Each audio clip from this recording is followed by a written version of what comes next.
बिस्मिल्लाहिर्रहमानिर्रहीम। मुफ्ती साहब, हम लोग राहत फाउंडेशन से आए हुए हैं और तकरीबन 1 साल से हमारा ये मिशन शादी ब्याह में जो फजूल अखराजात हो रहे हैं उसको किस तरीके से रोका जाए। तकरीबन मैं समझता हूँ कि राहत फाउंडेशन के बारे में वो सारी मालूमात आप तक मुहैया कराई गई है और हो भी गई होगी।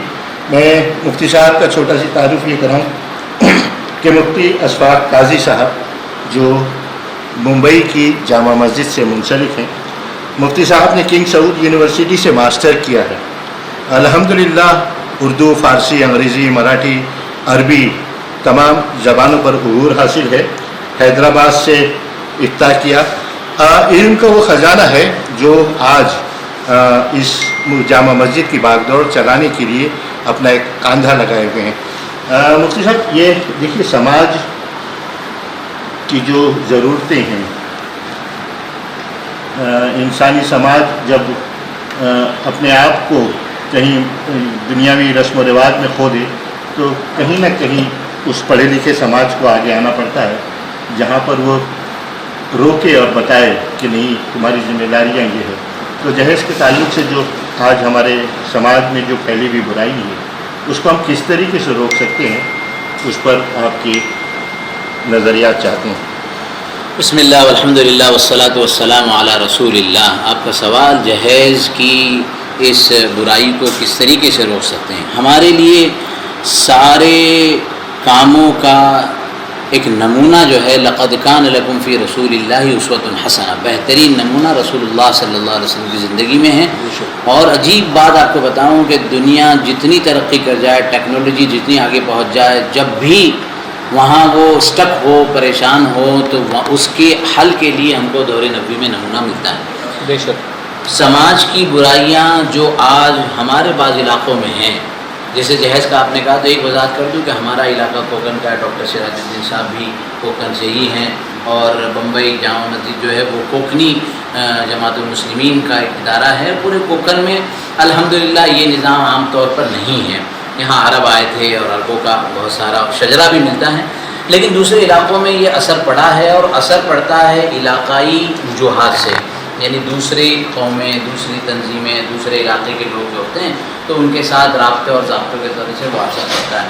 दौरे नबी में भी ये बात थी, इस्लाम आने से पहले बहुत सारी तहज़ीबी और समाजी बुराइयाँ और मुश्किलात थी और रसूलुल्लाह सल्लल्लाहु अलैहि वसल्लम ने बहुत हिकमत से, बहुत तरीक़े से एक बुराई में आपको बताता हूँ, शराब।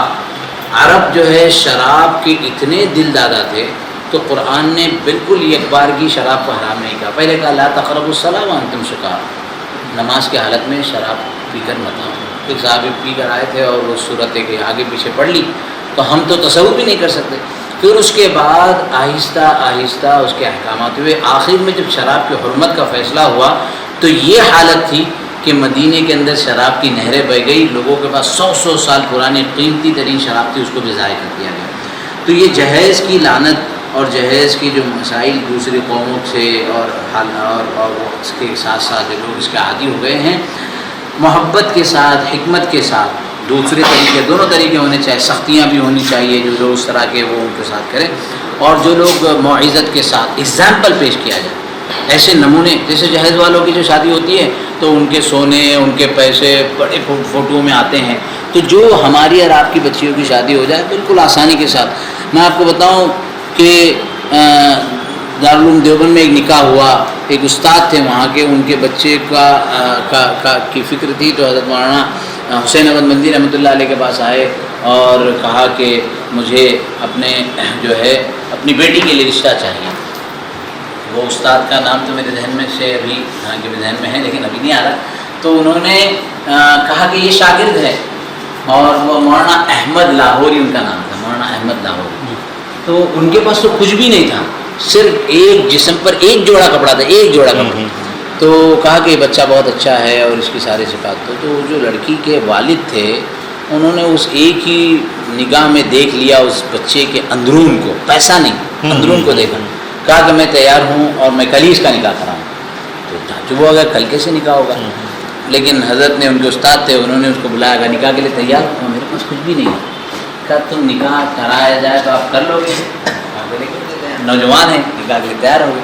दूसरे दिन उनका निकाह हो गया, نکاح سے پہلے جب شام میں کمرے میں آئے تو مولانا حسین احمد مندی رحمۃ اللہ علیہ مولانا احمد لاہوری کے ساتھیوں میں سے، تو انہوں نے مذاق سے کہا کہ نیا جوڑا خرید لیتے. بولے میرے پاس پیسے نہیں. تو کہا ہم پیسے دے دیتے ہیں، تو نیا جوڑا خرید لے، بعد میں پیسے واپس دینا. کہ میری غیرت اس کو گوارا نہیں کہتی کہ میں قرض لے کر نکاح کا نیا جوڑا خریدوں. تو کہا کم سے کم یہ جوڑا تو جو کرتا تو دھولے، اتنا گندا ہے. تو کہتے ہیں سخت سردیوں کی رات میں لنگی پہن کر میں نے وہ کرتا دھویا، دوسرے دن صبح میں وہ کرتا سکھا نہیں، دوسرے دن سورج نکلا نہیں، عصر تک وہ کرتا میرا بھیگا ہوا تھا. اور جب میں مجلس عقد نکاح میں بیٹھا تو میرا سسر مجھے دیکھ رہا تھا کہ میں ٹھٹر کانپ رہا تھا.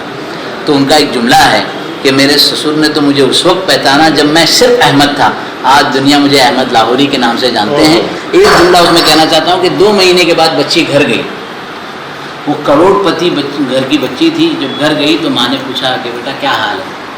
تو بچی نے کہا کہ امی جان، ابا جان، آپ حضرات نے ہم کو بتایا تھا کہ جنت میں یہ نعمتیں ہوگی، یہ نعمتیں ہوگی، اللہ نے تو مجھے دنیا میں ہی جنت دے دی. اتنی غربت کے باوجود اتنی پرسکون بچی. یہ نکاح ہے. اللہ کرے آپ کی محنتوں کو، آپ نے بہت کوششیں کی ہیں اور اس کوششوں کا یقیناً رنگ نظر آئے گا اور معاشرے میں بہت بڑی تبدیلی آئے گی.